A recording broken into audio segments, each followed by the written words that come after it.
इस प्रश्न को पढ़ने से पहले आइए इसको थोड़ा सा बेसिक इसका समझ लेते हैं कि क्या है ये प्रश्न। जैसा कि ये प्रश्न सॉल्व कहाँ से होगा ये बताइए। ऐसे प्रश्न सॉल्व होते हैं पीछे से, ठीक है। ये पीठ दिखा रहा है, तो दुश्मन जब पीठ दिखाए तो समझ जाइए कि हमला करने का समय आ चुका है। तो इसका पिछवाड़ा पहले देखेंगे हम लोग। यहाँ पे देखिए पिछवाड़ा है रूट के अंदर 7 + 4√3। तो इसका रूट कैसे निकलता है आइए समझते हैं। तो सबसे पहले आपको समझना पड़ेगा a + b का होल स्क्वायर, जो कि होता है a² + b² + 2ab। ये तो सभी को आता होगा, हाँ। आता है ना, ठीक। तो आपको एक चीज़ अज्यूम करना है कि ये जो अंदर लिखी हुई चीज़ है ये a + b का होल स्क्वायर लिखा है, जो कि लिखा हुआ भी है लेकिन हमको थोड़ा सा अभी दिख नहीं रहा है। तो मान लीजिए ये लिखा हुआ है तो पक्का ये a² और b² का एडिशन होगा और ये 2ab होगा। क्या होगा? 2ab। 4√3 जो लिखा हुआ है वो 2ab वाला पार्ट है। तो जब इसको हम लोग ऐसा लिख सकते हैं 2ab = 4√3, तो 2 से अगर इसको कैंसिल कर दिया जाए तो 2 हो गया। इधर क्या बचा? a × b = 2 × √3। तो आपको दिख रहा होगा कि a के जगह पे 2 आ रहा है और b के जगह √3 आ रहा है। यहाँ से हमको क्या मिल गया? a = 2 और b = √3। थोड़ा लॉन्ग वीडियो बनने वाला है ये, क्योंकि अभी यहाँ हम लोग हैं, फिर पीछे जाएंगे इसी तरीके से। हाँ पीछे हैं, आगे जाएंगे, ठीक है। तो हमको यहाँ से एक चीज़ प्राप्त हुआ कि ये a के जगह पे 2 रखा हुआ है, b के जगह पर √3 रखा हुआ है। तो ये ओवरऑल सॉल्व होकर क्या आ जाएगा? ये आएगा a² + b² + 2 × √3, ठीक है। अभी आपको पता चल रहा होगा कि अगर हम लोग एक काम करते 2 + √3 का होल स्क्वायर खोलेंगे, ओपन करेंगे, तो क्या हमको मिलने वाला है? हमको ये चीज़ मिलने वाला है। मिलेगा कि नहीं? क्योंकि a² + b² + 2 × a × b मिल जाएगा। तो अगर ये हो सकता है तो ये भी हो सकता है। और क्या ये चीज़ हमने सही किया? देखो 2 का स्क्वायर 4 और √3 का स्क्वायर 3, तो 4 + 3 कितना होता है? 7 और 2ab 2 × 2 4 × √3। तो ये ओवरऑल यही चीज़ है घूम घुमा के, ठीक है। इस नाते मैं कह रहा था कि इसको a + b का होल स्क्वायर आपको मानना चाहिए। और मान कर देखो इतना ज़्यादा करने की आवश्यकता है नहीं, ये तो मैंने केवल आपके अंडरस्टैंडिंग के लिए बता दिया। आपको सिंपली ये वाला स्टेप करना है बस। वो भी ऐसा कर सकते हो, देखो डायरेक्टली इसमें कर सकते हो। इसमें से 2 से डिवाइड कर दो, फिर जो 2 पार्ट बचे उसको a और b मान लो, ठीक है। डायरेक्टली भी किया जा सकता है। अगर किसी कंपटीशन एग्जाम में आप बैठे हुए हैं तो आपका आंसर सिंपली आ सकता है बिना इतना ताम झाम किए। जैसे देखो इसको क्या कर सकते हो, यहीं पे करना अगर हो तो देखो 2 × 2 × √3।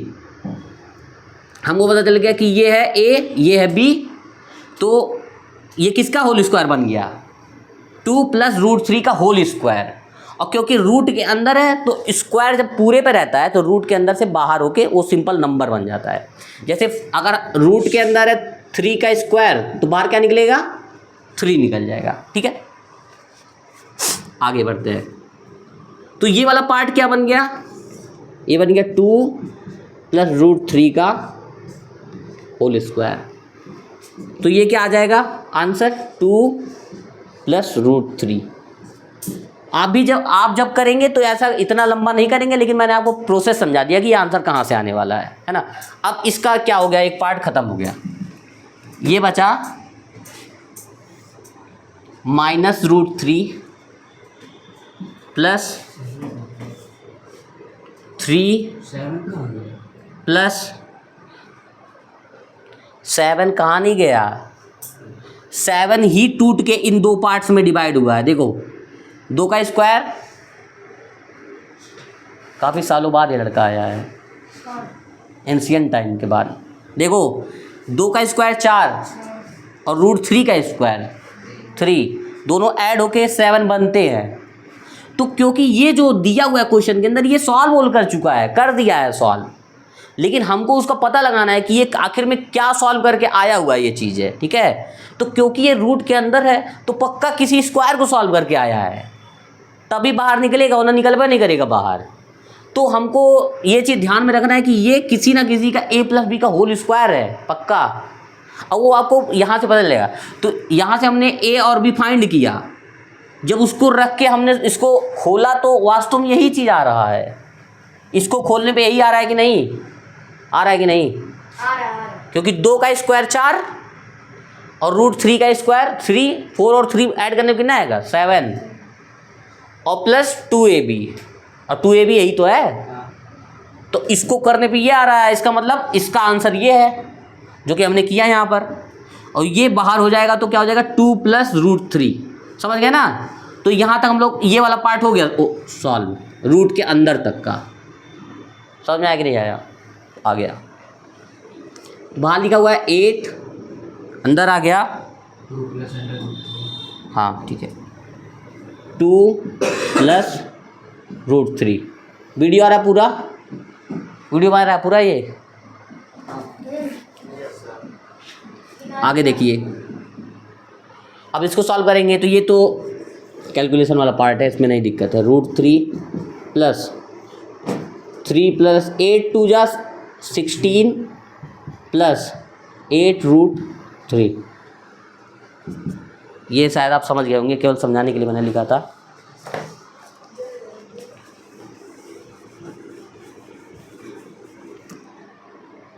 देखो -√3 प्लस √, देखो 16 + 3 19 प्लस 8 √3। देख फिर वही से बन गया, घुमा घुमा के फिर यही ऐसा ही बन गया है ये। इसको देखिए ध्यान से, इसी तरह बन गया कि नहीं बन गया। तो मैंने बताया था कि ये पार्ट आपको काफ़ी इंपॉर्टेंट है, इस बात को समझना। इस नाते मैं इतना 10 समय लगाया समझाने के लिए, ये समझना बहुत ज़रूरी हो, क्योंकि डायरेक्टली एक ए भी दे के क्वेश्चन पूछा जा सकता है, ठीक है, कि इसका रूट फाइंड करें। तो देखो फिर से वही चीज़ बन गया। अब आप फाइंड करना जान चुके हैं, हम नहीं अब सॉल्व करेंगे पूरा, ठीक है। ये क्या है 2ab है, 2ab है मतलब कि 2 × 4 × √3। इसका मतलब a के जगह 4 है, रूट के जगह √3 है, मतलब b के जगह, ठीक है। तो ये हो गया 4 + √3 का होल स्क्वायर, ये वाला पार्ट। अब करके देखो, 4 का स्क्वायर 16 प्लस √3 का स्क्वायर 16 और प्लस 3 कितना हो गया 19 आएगा ना। तो a + b का होल स्क्वायर लिखा हुआ है, और क्योंकि रूट के अंदर है तो होल स्क्वायर निकल के क्या आएगा 4 + √3, ठीक है। तो काफ़ी आसान हो गया, -√3 प्लस पूरा मैं एक साथ कर देता हूँ, ठीक है, प्लस √3 सॉरी, ये हो गया। अब देखो क्या है, ये -a प्लस में है, कैंसिल हो गया। रूट के अंदर क्या बचा 4, 4 का क्या होता है 2 होता है, तो क्या आंसर आ गया। कितना आसान था। लेकिन देखो कॉम्प्लिकेटेड दिखने वाला एक क्वेश्चन, बस एक स्टेप अगर आपको याद हो तो पूरा क्वेश्चन सॉल्व हो जाएगा। भले मैंने इतना ज़्यादा कैलकुलेशन किया, लेकिन इसकी आवश्यकता है नहीं इस क्वेश्चन के अंदर, है ना। ये नॉर्मली काफ़ी छोटे क्वेश्चन से भी हो सकता है, कर सकते हो 2 लाइन में हो जाएगा। तमीज कहीं का सर खिला रहा, नहीं होगा, हो जाएगा कोई दिक्कत नहीं यार। ये 2 नहीं 3 लाइन, मतलब कहने का मतलब इतना लाइन नहीं लगने वाला है जितना मैंने लगा दिया, 5 लाइन में हो जाएगा। उम्मीद है ये प्रश्न आपको अच्छे से समझ में आया होगा।